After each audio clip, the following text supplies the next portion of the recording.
بسم اللہ الرحمن الرحیم الحمد للہ رب العالمین والصلاة والسلام علی سید الانبیاء والمرسلین وعلی آلہ واصحابہ اجمعین اما بعد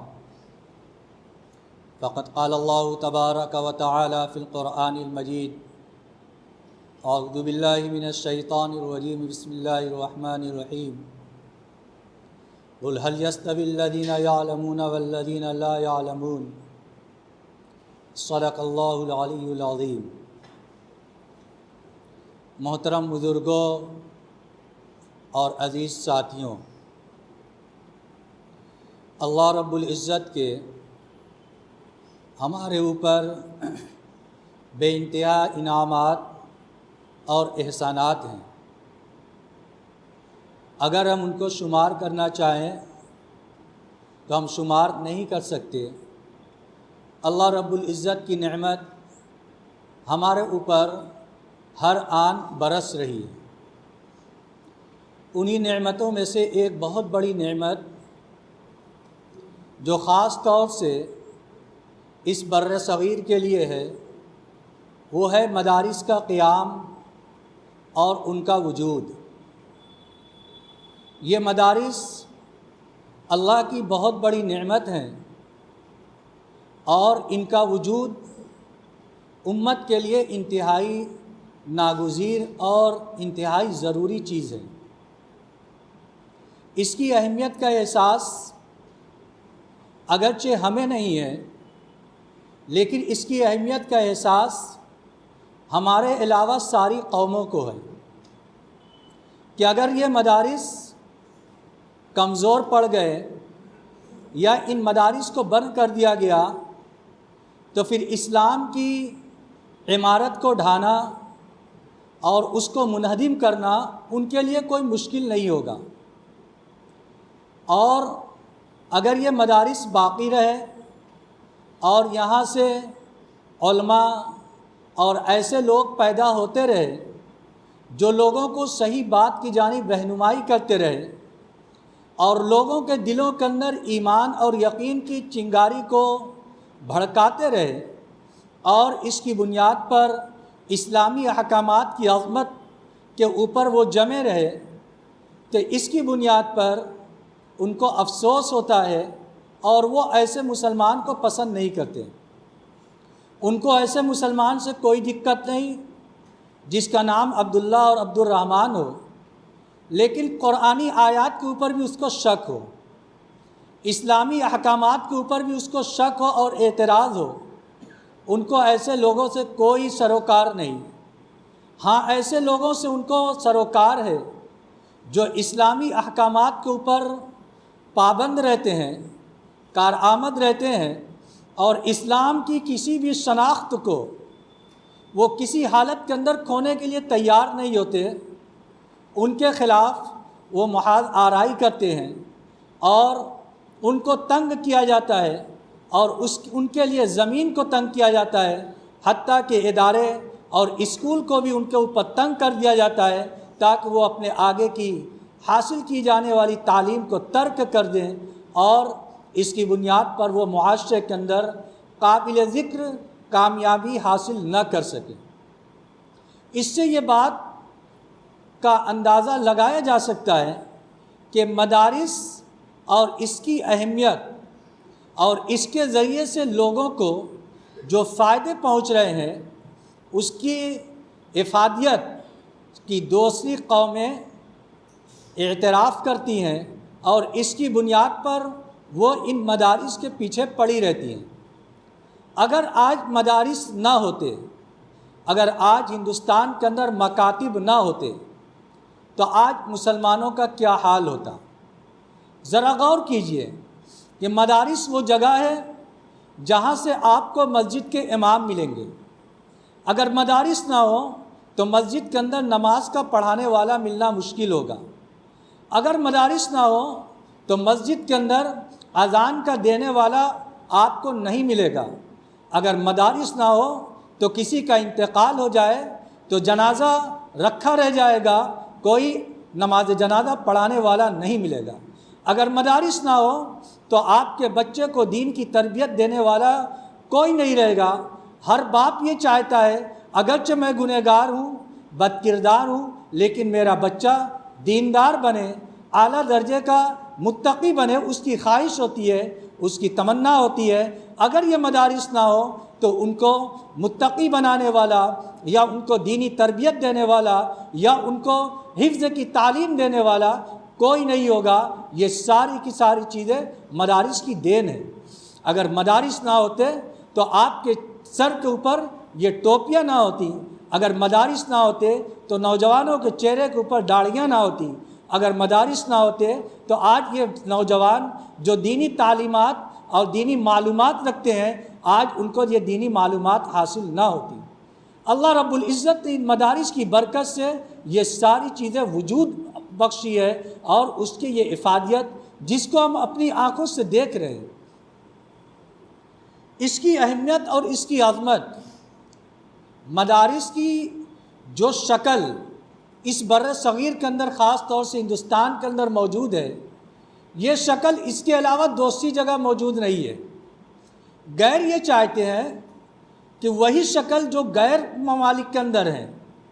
چاہے وہ عرب ممالک ہوں یا دوسرے ممالک ہوں، وہ شکل یہاں بھی پیدا کر دی جائے۔ جس طریقے سے وہاں پر جب نماز کا وقت ہوتا ہے، ایک آدمی نماز پڑھاتا ہے، نماز پڑھانے والا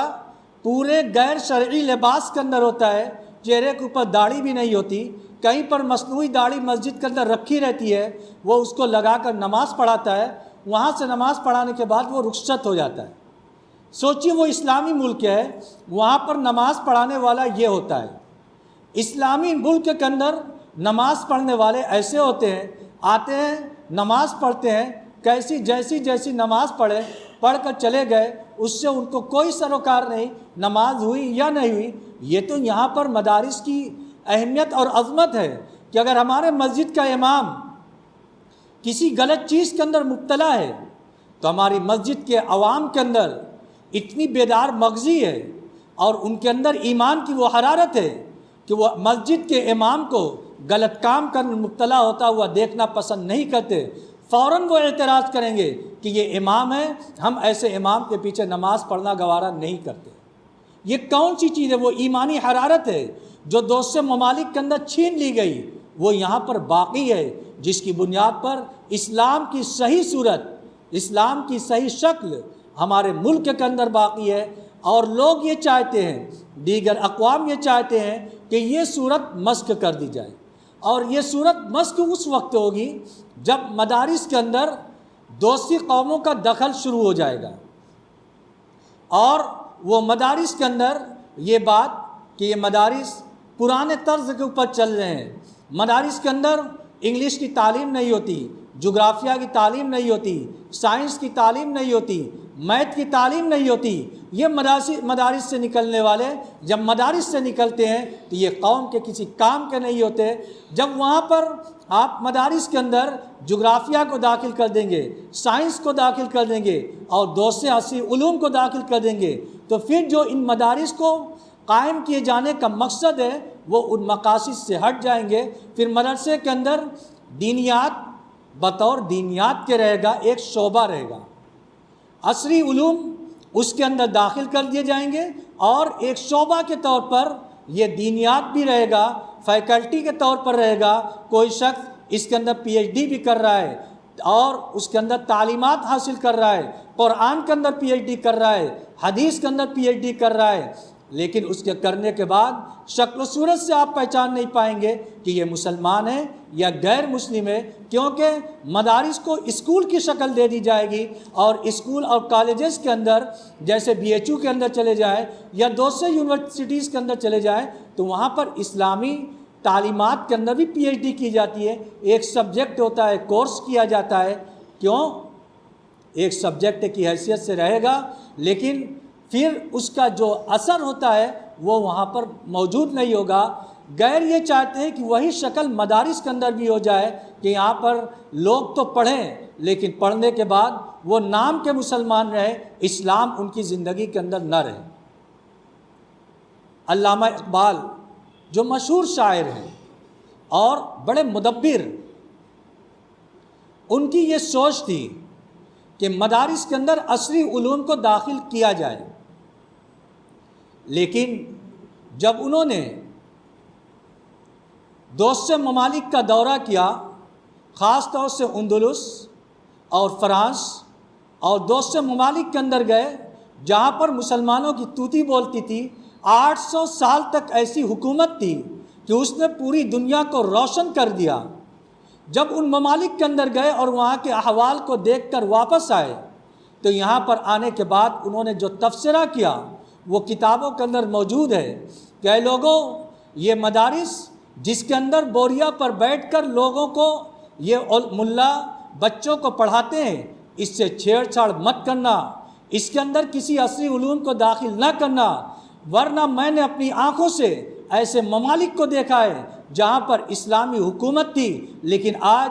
اسلامی ثقافت اور اسلامی تہذیب نام کی گرناطہ اور اندلس کے اندر کوئی چیز موجود نہیں ہے سوائے الحمرا اور دوسی، کچھ چیزیں باقی رہ گئی ہیں، ورنہ اسلامی تہذیب اور ثقافت ساری کی ساری چیزیں ختم ہو گئی ہیں۔ اگر اس ملک کے اندر بھی مدارس سے چھیڑ چھاڑ کی گئی اور یہاں پر دوسری تعلیمات کو داخل کیا گیا تو یہ یاد رکھیں،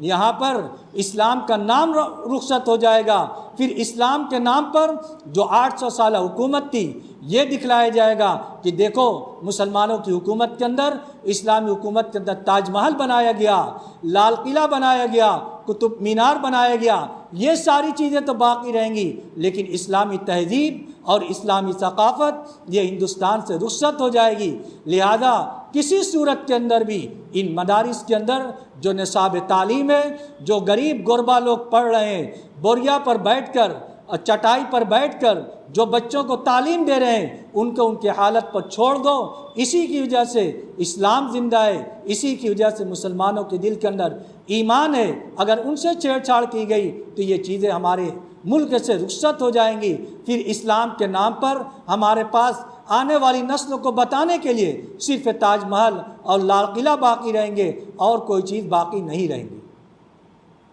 اس لیے اس دور کے اندر، پچھلے دور کے اندر جب اسلام اور مسلمان ہندوستان سے لگ بھگ رخصت ہو گئے تھے اور غیروں نے یہ تسلط قائم کر لیا تھا کہ آج اب اس ملک کے اندر ہر ایک کو ہم عیسائی بنا کر رہیں گے، اس کے لیے انہوں نے مشنریز کو لگا دیا تھا اور ان کی دعوت و تبلیغ چل رہی تھی۔ اس وقت جب علماء کرام نے بیٹھ کر غور و فکر کیا، مشورہ کیا، تو مشورے کے اندر انہوں نے یہ طے کیا کہ اگر اس ملک کے اندر مسلمانوں کو باقی رکھنا ہے، وہ دور ایسا تھا جب ارتداد کی لہر بہت تیزی پر تھی، وہ مسلمان، وہ علماء کرام یا وہ لوگ جو جنگ آزادی کے اندر شہید کر دیے گئے تھے، ان کے بچوں کو انگریز اپنے پاس لے رہے تھے اور ان کی کفالت کر رہے تھے اور ان کو عیسائی بنا رہے تھے۔ اس وقت لوگ متفکر ہوئے کہ ان کے باپ دادا نے اس ملک کے لیے اور اسلام کے لیے جان نچھاور کر دیا، اس ملک کی آزادی کے لیے اپنے آپ کو قربان کر دیا، اور ان کی اولاد ان کے دشمنوں کے پروردہ ہو جائے اور جا کر عیسائی بن جائے، یہ تو بڑے نقصان کی بات ہے۔ جب اس پر غور و فکر کیا تو غور و فکر کرنے کے بعد اس نتیجے کے اوپر پہنچے کہ آج اگر مسلمانوں کو اسلام اور اسلامی شناخت کے ساتھ باقی رکھنا ہے تو مکاتب اور مدارس کا قیام کیا جائے۔ چنانچہ اس وقت انہوں نے یہ اعلان کیا کہ ہم مدارس اور مکاتب کو قائم کریں گے، بچوں کو فری پڑھائیں گے، کھانا پینا سب فری رہے گا، اور ہم ان کو ماہانہ وظیفہ بھی دیں گے جس کی وجہ سے وہ اپنی ضرورت کو پوری کر سکے۔ اللہ رب العزت نے ان مدارس کے ذریعے سے ایسی دین کی فضا بنائی کہ جو ارتداد کا دور تھا بہت حد تک اس پر کنٹرول کیا گیا، اور مدارس اور مکاتب کے جال پورے ہندوستان کے اندر پھیلا دیے گئے، اور اس کی وجہ سے اسلام کی یہ شکل و صورت آج ہمارے سامنے موجود ہے۔ یہ مدارس کیسے چلیں گے؟ اس زمانے کے اندر بھی مسئلہ تھا، یہ کیسے چلیں گے؟ اس وقت علماء کرام نے یہ فیصلہ لیا تھا کہ ہمارے ملک کی عوام جن کے دلوں کے اندر ایمان کی حمیت ہے، وہ اپنی ایمانی حمیت کا ثبوت پیش کریں گے اور ان مدارس کو وہ باقی رکھیں گے۔ عوامی چندہ سے یہ مدارس چلیں گے، چنانچہ اس وقت سے آج تک تمام مدارس عوامی چندے سے چل رہے ہیں اور لوگ ہمیشہ سے اس کا تعاون کرتے رہے ہیں، اور انشاءاللہ جب تک مدارس باقی رہیں گے ہمیشہ سے مسلمان اسلامی حمیت کی بنیاد پر یہ مدرسوں کا تعاون کرتے رہیں گے۔ کیوں؟ اس لیے کہ اسلام کو بطور قلعہ کے مدارس کو بطور قلعہ کے قائم کیا گیا تھا، اور قلعے کی حفاظت کرنا ہر ایک کی ذمہ داری ہوتی ہے۔ یہ مدارس اسلام کے قلعے ہیں، اس کے اندر اسلام کی جو حدود ہیں اس کی حفاظت کرنے کے طریقے بتلائے جاتے ہیں۔ یہ ہمارے لیے قلعے کی حیثیت رکھتے ہیں، اور قلعے کی حفاظت کرنا ہر ایک کی ذمہ داری ہوتی ہے۔ لہذا اس کی حفاظت کے اندر عوامی چندے انتہائی مؤثر اور مفید ثابت ہوئے۔ چنانچہ دارالعلوم دیوبند کے جو اصول اشتغانہ ہے، 8 اصول ہیں، اس کے اندر یہ ذکر کیا گیا ہے کہ دارالعلوم دیوبند کے چلانے کے لیے کوئی متعین رقم نہیں ہوگی، یعنی کوئی کرائے کی آمدنی یا کوئی کسی کا قول یا کہیں سے کوئی بندھی ہوئی رقم آئے وہ اس کے چلانے کے لیے نہیں ہوگی، بلکہ یہ عوامی چندے کے اوپر چلے گا۔ چنانچہ جتنا بڑا بھی بجٹ ہوتا ہے وہ سارا کا سارا ہندوستان کے عوام کے چندے سے پورا کیا جاتا ہے۔ یہ اللہ کا فضل ہے، اللہ کا احسان ہے، اور اللہ رب العزت نے لوگوں کے دل کے اندر یہ جذبہ رکھا ہے کہ جب بھی مدارس کے نام پر ہمارے یہاں کوئی آتا ہے ہم رسید دیکھتے ہیں، اگر ہمارے دل کو تسلی ہوتی ہے، تشفی ہو جاتی ہے، تو ہر ایمان والا اس کے اندر کچھ نہ کچھ تعاون کرتا ہے جتنا اللہ رب العزت اس کو توفیق دیتا ہے۔ تو یہ مدارس یہ دین کے قلعے ہیں، ان کی حفاظت کرنا یہ ہماری ذمہ داری ہے۔ حالات وقتاً فوقتاً آتے رہیں گے، لیکن یہ حالات اس لیے نہیں آتے کہ ہم اپنے قدم کو پیچھے کھینچ لیں یا دلوں کے اندر شک پیدا کر لیں کہ اگر کسی نے یہ کہہ دیا کہ مدارس دہشت گردی کے اڈے ہیں تو ہم ان کی بات کے اوپر یقین کر لیں۔ وہ تو جھوٹے پروپیگنڈے ایک زمانے سے چلائے جا رہے ہیں۔ ایک حکومت کے اندر تفتیش کی گئی، کچھ سرکاری عہدیداران میں سے ایک وزیر داخلہ نے یہ اعلان کیا کہ سروے کرنے کے بعد اور تفتیش کے بعد یہ پتہ چلا ہے کہ مدارس کے اندر دہشت گردی کی تعلیم نہیں ہوتی۔ خود یہاں کے وزیر داخلہ نے اس بات کا اعتراف کیا جب انہوں نے تفتیش کی، چونکہ مدارس کے اندر ان چیزوں کی تعلیم نہیں کی جاتی، مدارس کے اندر محبت، امن، اسلامی تعلیمات کی تعلیم دی جاتی ہے، نہ کہ دہشت گردی کی تعلیم۔ اس بنیاد پر اگر غلط پروپیگنڈے آتے ہیں تو اس کی بنیاد پر اگر کبھی کسی مدرسے کے اوپر کوئی آنچ آ گئی تو لوگ شک کے اندر مبتلا ہو جاتے ہیں، کہیں ایسا تو نہیں کہ واقعی ایسا تھا؟ ایسا نہیں۔ کسی کو گرفتار کر لیا گیا تو یہاں پر گرفتار کر لیا جاتا ہے، 20 سال آدمی قید کے اندر رہتا ہے، اس کا گھر برباد کر دیا جاتا ہے، اس کی زندگی برباد کر دی جاتی ہے، پھر اس کے بعد وہ باعزت بری کر دیا جاتا ہے۔ یہ تو مسلمانوں کو پریشان کیا جا رہا ہے، ان کے اوپر الزامات لگا کر مدارس کی بلڈنگوں کو منہدم کر دیا گیا۔ ایسا نہیں کہ اس کا حقیقت سے کوئی تعلق ہے، ایک پلان ہے جو انہوں نے ذہن کے اندر کر لیا، اب اس کو انہیں کرنا ہے، اس کی بنیاد پر انہیں بہانا چاہیے اور اس کے لیے وہ قدم اٹھاتے رہتے ہیں۔ لیکن ہمیں شک کے اندر نہیں پڑنا ہے یا شکوک کا شکار نہیں ہونا ہے، بلکہ یہ سمجھنا ہے کہ یہ مدارس اللہ کی بہت بڑی نعمت ہے۔ اگر ہم نے آج ان کی قدر نہیں کی تو یاد رکھیں جب یہ نعمت چھن جائے گی، ذرا غور کریں جو ہم نے بات شروع میں کہی کہ مساجد تو موجود رہیں گے لیکن نماز پڑھانے والا آپ کو نہیں ملے گا، پھر آپ کیا کریں گے؟ ایک جاہل آدمی ہوگا ہم میں سے، وہی ہمارے لیے امامت کرے گا۔ نماز پڑھایا، نماز کے اندر کوئی بڑی غلطی ہو گئی، نماز ہماری فاسد ہو گئی، نماز نہیں ہوئی، کسی کو معلوم نہیں، اسی طریقے سے نماز پڑھتے چلے گئے۔ ہمارے ایسے محلے ملیں گے جہاں پر کسی کا انتقال ہو جائے گا، کوئی نماز جنازہ پڑھانے والا نہیں رہے گا۔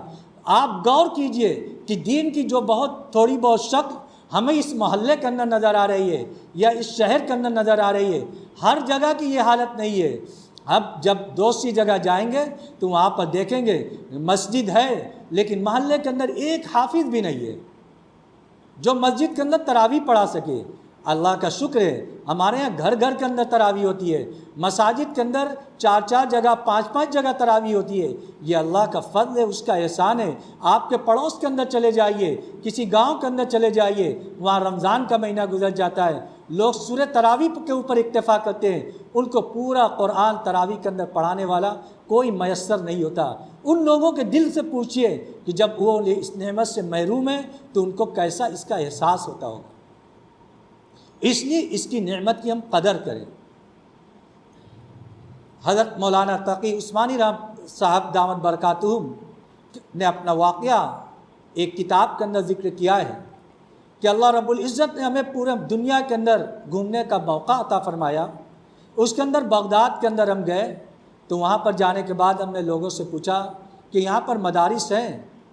لوگ لے کر گئے، دیکھا بڑے بڑے کالجز یونیورسٹیز ہیں، کہا کہ یہاں پر بھی اسلامی تعلیمات ہوتی ہے، جیسے سب سبجیکٹ تھا ویسے اسلام بھی ایک سبجیکٹ کے طور پر تھا۔ کہا میں یہ نہیں چاہتا، میں پرانے طرز کا مدرسہ چاہتا ہوں۔ کہا یہاں اس طریقہ کی کوئی تعلیم گاہ نہیں ہے۔ ہاں ایک بزرگ ہیں خواجہ عبد القادر جیلانی رحمۃ اللہ علیہ کا جہاں پر مزار ہے، وہاں پر ایک بزرگ ہے، وہ بچوں کو تعلیم دیتے ہیں۔ وہ وہاں پر گئے،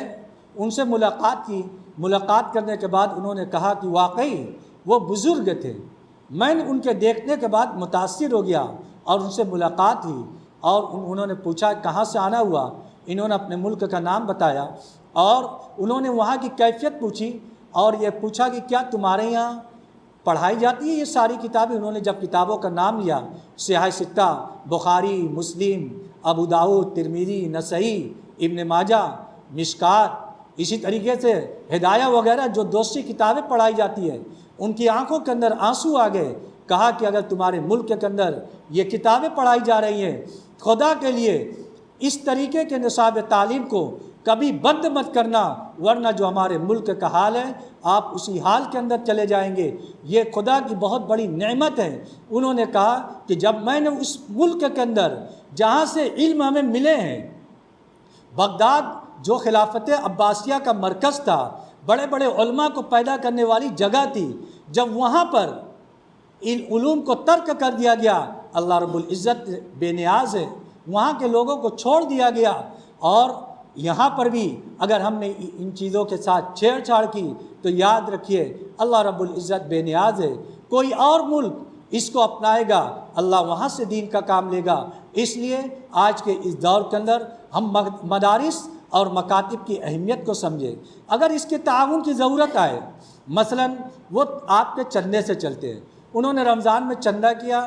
5 مہینہ 6 مہینے کا چندہ ہوا، اس کے بعد ان کا بجٹ ختم ہو گیا، ظاہر سی بات ہے کہ وہ آپ کے پاس دوبارہ پھر آئیں گے۔ اس وقت آپ یہ سمجھیں کہ یہ مدارس دین کے قلعے ہیں، اس کی حفاظت کرنا ہماری ذمہ داری ہے۔ اگر یہ ہمارے پاس چندے کے لیے آ رہے ہیں تو ہمارا یہ فریضہ بنتا ہے یہ مسلمان ہونے کے اعتبار سے کہ ہم ان کا تعاون کریں، جتنا اللہ رب العزت نے ہمیں دیا ہے ہم اس میں ان کا تعاون کریں۔ انشاءاللہ دین کی جو فروغ کی صورت ہوگی یا دین کا جو فروغ ہوگا اس کے ذریعے سے اس کے اندر ہمارا بھی حصہ ہوگا۔ اللہ رب العزت ہم سب کو ان باتوں پر عمل کرنے کی توفیق عطا فرمائے۔ وآخر دعوانا الحمد للہ رب العالمین۔